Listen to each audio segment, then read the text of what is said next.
Bore ಕೊಡ್ಸಿರಲ್ಲ ಊರಿಗೆ ನೀರು ತಗೊಂಡಾರಲ್ಲ ಹರಿತಾವ ಕಲ್ಲು ಬಂಡೆ ಊರ್ ಪಕ್ಕನೆ ಕಲ್ಲು ಬಂಡೆ ಒಳಗೆ ಕೊರ್ಸಿ ಇರೋದು ನೀರು. ಇದು ಕಲ್ಲು ಬಂಡೆ. ಕಲ್ಲು ಬಂಡೆ ಅಂದ್ರೆ ಪೂರ್ತಿ ಏನು ಕಲ್ಲು ಬಂಡೆ ಇಲ್ವಲ್ಲ, ಜಲದವ್ರಿಗಿವೆ. ಕಲ್ಲು ಬಂಡೆ ಎಲ್ಲಿವರೆಗೂ ಐತೆ ಅಲ್ಲಿ ಮಂಗಿದೆ, ಅಡಿಗೆ ಜಲ ಸಿಕ್ಕಿದೆ. ಕಲ್ಲು ಬಂಡೆ ಆದ್ರೂ ಪದ್ರೆ ಪದ್ರೆ ಇರುತ್ತೆ, ಪೂರ್ತಿ ಜಲದವ್ರಿಗೆ ಕಲ್ಲು ಬಂಡೆ ಏನು ಇರಕ್ಕಲ್ಲ.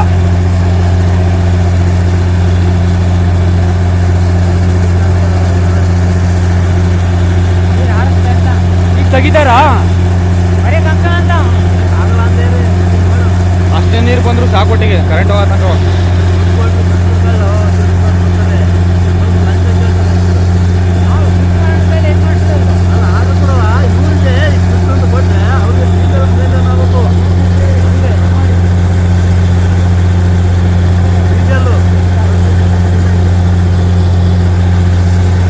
ಎಲ್ಲರೂ ಹಿಂದಕ್ಕೆ ಹೋದ್ರೆ ಅಷ್ಟೊಂದು ಜ್ವರ ಬರುತ್ತೆ ನೀರೇನು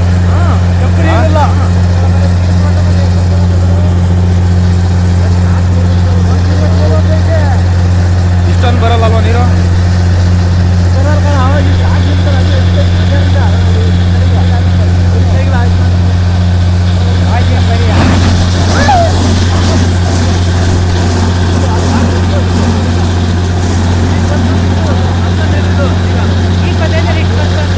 ಇಷ್ಟ